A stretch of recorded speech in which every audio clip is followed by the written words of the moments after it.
Hello Cardomancers, April here on Tarot and Witchery, and today I am doing a review of the Oracle of Mythic Heroes by Litao Wang. Wow, I think that this is a real gift to our community. There's so much about it that I really like, and I want to tell you a little bit about how I'm going to do this video. So I'm going to give you a full walkthrough of all the cards as I'm talking about the deck and how it works and how the book works. Okay, so you'll get to see every single one of the cards. I'm going to do some pairings, and then I'm going to talk about who I think this deck is for. And there are timestamps down below to get to each one of those sections if you're interested in something more than the other. Really quickly, I have not been reviewing decks. I just have not been doing it. I've had people reach out to me and I've been super busy and I have not done it for several reasons. One, because I'm busy in a year of personal study and I'm very committed to that. But also I do not want my consciousness to be clouded or clogged up with a bunch of other people's ideas. So I love the Greek and Roman myths. I grew up on them. And so when this came, and my dog is going crazy. When this came, I looked at it and I decided I'm totally willing to review this. So just to let you know, I do not review everything that's offered to me. I don't. This is one of the only things that I have done in the last 6 months, I think. So you know that this is something special. And I think that you'll find as I talk about it, there's so much here that's offered to us as a community. And this is a real gift to each one of us. Before we jump into it, I want to say this really quickly. If you watch YouTube, and you watch us as creators, I want to give you some ways that you can support us as creators for free.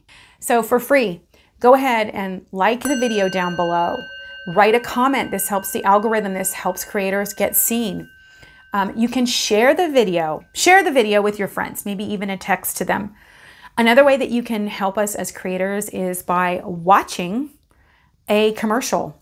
Before an ad. If you watch an ad for more than 30 seconds, that's to be 31 seconds, then the creator will get paid. So these are ways that don't cost you anything, but maybe a little bit of time that you can support creators. And I want to say this, in coming years with AI on the rise, there's going to be so much fake content out there. I think it's really important to be supporting creators as best we can if we want to see real people making content, right? So that's my quick little soapbox for a minute here. So let's go ahead and jump into the Oracle of Mythic Heroes. You're going to love this Oracle.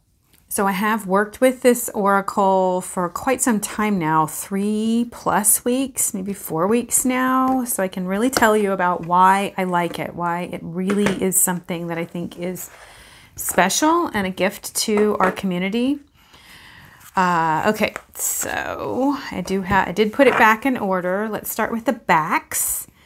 You can see that there's the sky above and constellations on there, and that's because Litao is an astrologer. That's one of the things that he is known for. You're going to get to see all of the cards are in order, but I'm not going to specifically go over and ooh and ah all of the cards. I want to show them to you while I'm talking about this deck and what makes it really special. The setup of the deck, so the things that I really, really like, you know, this is a thing for me. There's a number on each card and that corresponds. And of course it's in numerical order in the book, making the book really easy to work with. You can see it's a chunky book. The book does fit perfectly inside the box. So that is nice. You've got the hero on the card, their name here, and then you've got the keyword that goes with it. So if you're a keyword person, then you're going to enjoy this. You can see right away it's borderless, which I really like, of course. But you can see that the titles down here are, you've got the number, the sign associated with it, or some of them will have the moon, the lunar cycle that it's involved with. So if you're into astrology, you're going to love this because you've got the decans. So you've got the first decan of Aries, the second decan of Aries, and the third decan of Aries. And then you move on to Taurus here, and you can see the Taurus symbol. So you've got all of the astrological aspects as you go through the cards. And then you've got inside book itself for each card. You also have, right here, it'll talk about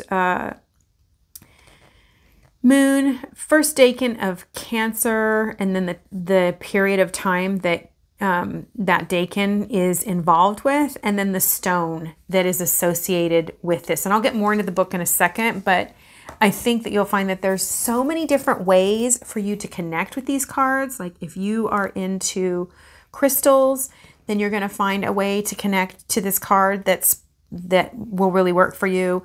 There's numerology, there's astrology, there's just the sun signs. So if you're just into the sun signs, then you're going to be able to connect with the cards through that. If you want to read them just through looking at the pictures and using the keyword, you can do that. But something that makes this deck special, and one of the reasons why I agreed to even review it, because I did look at it online and look at the sample that was given to me before I even agreed to review this, is the fact that it has the myths in the book. So each card, you are going to get the full myth. And what makes that so powerful, stories help us to connect to ourselves and to aspects of our lives, but myths are stories that go beyond something that is just something that's conjured in the moment or a fairy tale. A myth is something that we know in our minds is not true. It's a myth, yet it contains a profound truth within it. And so when we choose to connect with myth, what makes it so powerful for me in particular is that I can read the story, and you'll find that the full story, the myth is right there, and you get. But when you allow yourself to connect with a myth, what happens is you can dive into the story and a part of your mind gets out of the way. As a matter of fact, Jesus said that he spoke to the masses in parables so that they would understand without knowing they were understanding. And so a myth is something that is so powerful because, like the tarot, it is a story that has been carried forward, and so many people have connected their consciousness to this story that the truth, the kernel of truth that's within it, has endured. And I mean, that's what makes myths so powerful, is our ability to move out of our conscious mind, step into the story so that we step out of a place of judgment towards ourselves, and we can simply see ourselves in the story or allow the story to speak to us in a way that we might not be able to do if we were just stuck within the confines of our own mind or just looking at a picture. It really makes your ability to dive into the card. You're going to remember it, because we remember stories, don't we? I've got a great quote here from the Greek philosopher Sallust in his 4 stages of Greek religion. And it says, "To conceal the truth by means of myth prevents the contempt of the foolish and compels the good to practice philosophy."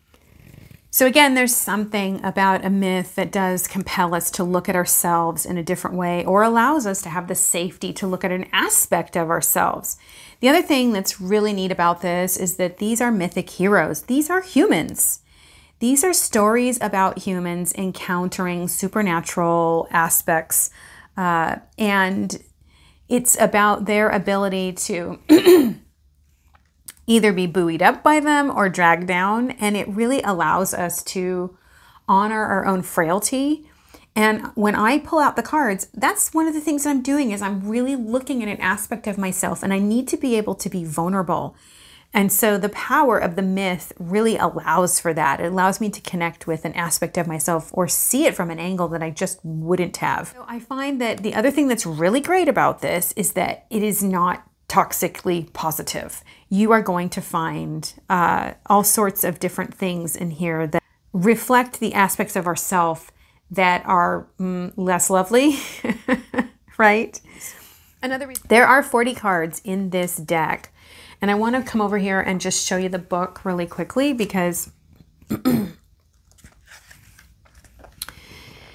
You will have a little something about the Dakin for each card. So if you're into studying the Dakins, you would enjoy that. It would also make it really fun if you're studying the Dakins in the tarot.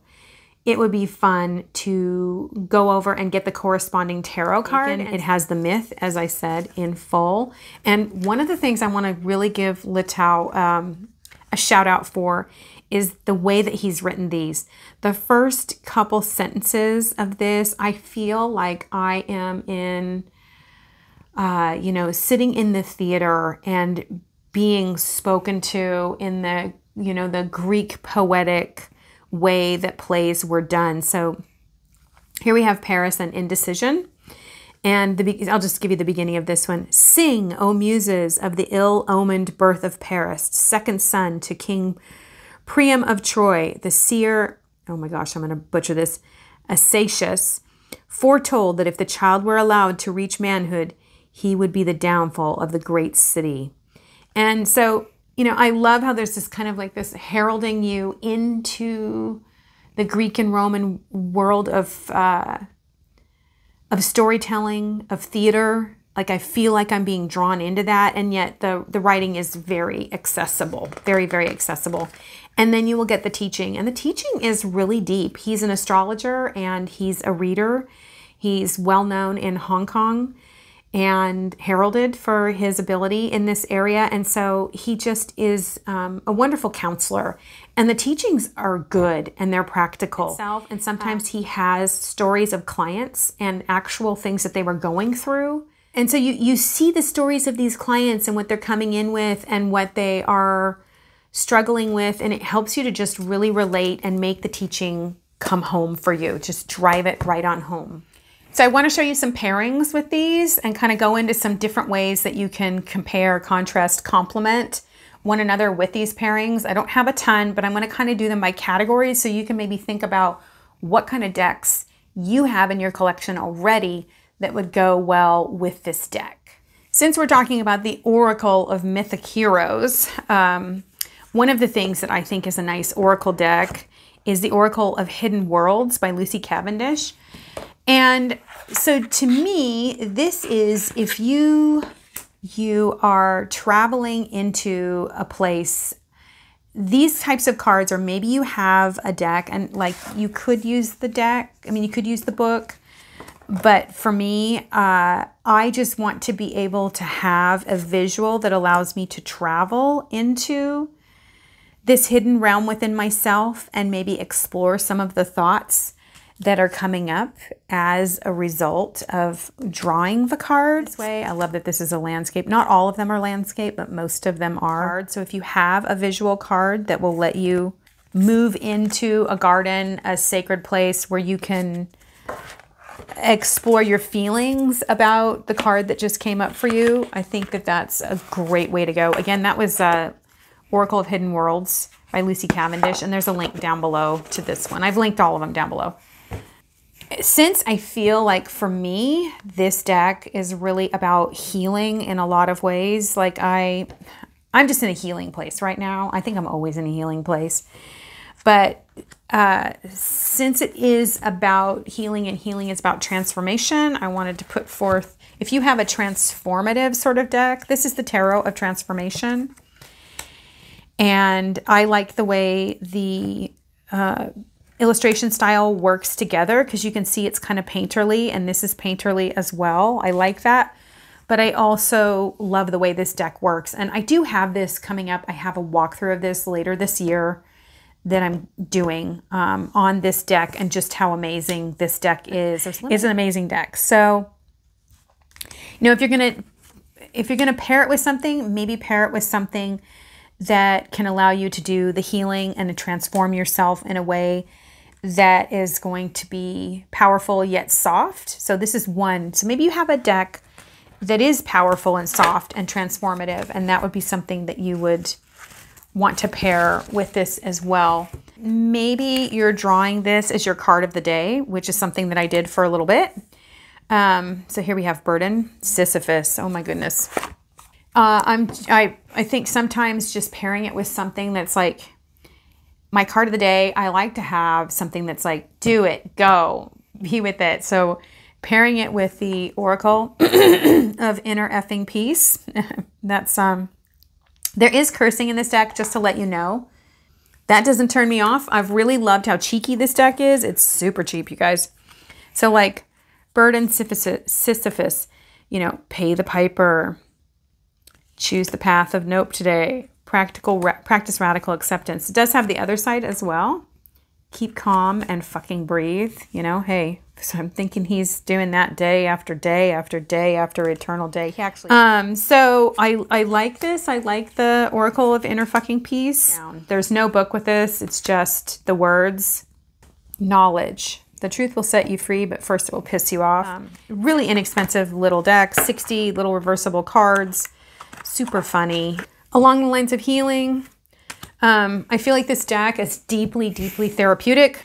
And so for me, I think the Playful Heart Tarot by Kitten Chops, this is my inner child deck. Don't know if you have an inner child deck, but it's a great way to, it's a tarot. It's Page of Swords with Hubris. That is hilarious. Come on, that's just funny. You know, I think this is a great deck. So if you have a deck that speaks to your inner child and, you know, you feel like you're being touched in some way that's really touching something deep, you might pull out that inner child deck. If you're looking for a tarot that has really congruent art style, I'm going to recommend this one. My gosh, this is like the first tarot deck. This is actually the second tarot deck that I had, which is the Witch's Tarot. Are you familiar with this one? The Witch's Tarot by Ellen Cannon Reed and Martin Cannon. And I just find that the illustration styles are like spot on. They're just so good. They match so well. I feel like it's very congruent. So working with a congruent art style with a deck can really allow you to feel like you're painting a picture on the table. So like, you know, you can feel like you're really creating something and creating a picture that can transport you even more into the story. And you can build on the myth that's in here by looking at how the characters that are popping up in your tarot reading are being reflected in the story or are contrasting the story. You know, maybe you ask for a contrasting character and then you look at how the two of them contrast one another. But again, the Witch's Tarot by Ellen Cannon Reed is I mean, it's an oldie but a goodie. Honestly, you guys, I'm sorry to say, but I think this is going to be a little bit harder to get. I got it on eBay. And I just had to repurchase it because I really wanted to have it. I don't have the original box. It just came like this. It's a little loved, but that's okay. Like I said, it was the second tarot I ever had. I had this and the Mother Peace Tarot at the same time. Really quickly, I want to talk about who I think this deck is for. Oracle of Mythic Heroes. I think this deck is for anyone who really is into having an oracle that will allow them to explore aspects of themselves in a very gentle and supportive way. I found that this deck is highly supportive. I never felt like judged by this deck. I mean, I have decks that I feel like judge me all the time. Like even when I've been called out by this deck, like I got Hubris one day, which was an interesting card to get on the day that I did. I always felt supported. I always felt like it was soft. I always felt like it was coming in to say, hey, have you noticed this? I'm here to bring you to this place within yourself and give you a chance to reflect on it in a safe way and honor whatever it is that you're going through. So I feel that it's really for if you're looking for that, if you're looking for a deck that's supporting you in the work that you're doing, I feel like this is a great card, maybe even to pull at the end of your tarot reading as like a support card for what's going on. I think that it will give you a story, a way to dive into the reading and the message that you've just gotten from your tarot or even oracle card reading, and in a way that gives you something to grab onto. I felt like every time I read the book on this, every time I read the book on this, I felt equipped. I felt like I had something that I could sink my teeth into and chew on. So there's that. If you're into astrology, you're going to love this. If you're into the Greek and Roman myths, you're going to love this. If you're studying the decans in the tarot, I think this is a fascinating way to cross-reference that. And I cannot remember the name of the book. Somebody let me know down below what the name of that book is. It was just released. I just went through it myself, which had the decans of the tarot in it. It would be really fun to put these side by side as you are doing, studying the decans. So there's that. If you are into crystals, you're going to be able to connect through that. If you just love stories, if you're the type of person who needs a story to grab onto to really get your mind out of the way, this is it. I want to thank Litau for sending this to me. Again, I have not been really reviewing decks. I've just been saying no because I've been really busy, but also because I don't want to inundate my consciousness with a bunch of extra right now. I'm really deep in study. And so this really felt like it was synchronistic from the universe to me. So thank you so much, because I felt like this has dovetailed with my life and who I am. So this is just a special thank you to you for this. Again, all of the links are down below, so you can get those in the description box to purchase this. I highly, highly recommend this deck. I feel like this was a real gift, and I feel like it's something that I will use for a lifetime and something that I will use with my grandchildren and my children as well, because it is story driven. So there's that. If you made it to the end, you guys, put some eyeballs down below. Put some eyeballs. Let me know that you had your eyeballs on this the whole time. Until we meet again, may you find a deck that allows you to dive into the story of your life and feel comforted by what it is that's coming up.